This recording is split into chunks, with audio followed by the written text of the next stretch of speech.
പ്രിയമുള്ള കുഞ്ഞുമക്കളെ, ഞാൻ ഹരീഷ് ആർ നമ്പൂതിരിപ്പാട്. ഒരു കുഞ്ഞു കഥ കേൾക്കൂ. അമ്മുവും അമ്മയും. ഓലോലം കാട്ടിലെ നീലിപ്പിടിയാനയുടെ കുഞ്ഞോമനയായ അമ്മുവിന് കൂട്ടുകൂടി കളിക്കാൻ വലിയ ഇഷ്ടമാണ്. കളിക്കാൻ പോകുമ്പോൾ അമ്മ പറയും, കൂട്ടരോടൊത്തു കളിക്കാൻ പോകുമ്പോൾ കൂട്ടം തെറ്റല്ലേ കുഞ്ഞോമനെ, അമ്മ വിളിച്ചാൽ കേൾക്കുന്ന ദിക്കിൽ നിൽക്കണേ നീ എൻ്റെ കുഞ്ഞിവാവേ.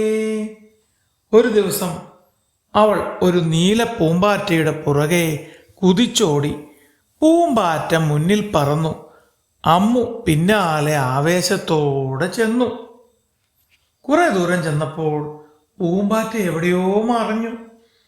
അമ്മ നോക്കുമ്പോൾ ചുറ്റും അപരിചിതമായ സ്ഥലം.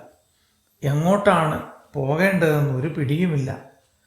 അമ്മേ അമ്മേ എന്ന് വിളിച്ച് കരയാൻ തുടങ്ങി.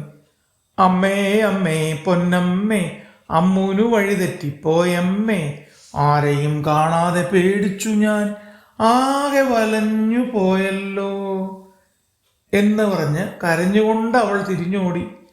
കുറേ ദൂരം ചെന്നപ്പോൾ ഒരു ചിഹ്നം വിളി കേട്ടു. അത് അമ്മയായിരുന്നു. അമ്മ ഓടി വന്ന് അമ്മുവിനെ തുമ്പിക്കൈ കൊണ്ട് ചേർത്ത് പിടിച്ചു. അമ്മുവിന് സമാധാനമായി. ചെറിയ കുട്ടികൾ അമ്മ കാണാതെ എങ്ങോട്ടും പോകരുത്, പോയാൽ ഇതുപോലെ വഴിതെറ്റിപ്പോകും, അമ്മ പറഞ്ഞു. അന്നു മുതൽ ആനക്കുട്ടി എവിടെ പോകുമ്പോഴും അമ്മയുടെ കൂടെ മാത്രമേ പോകാറുള്ളൂ.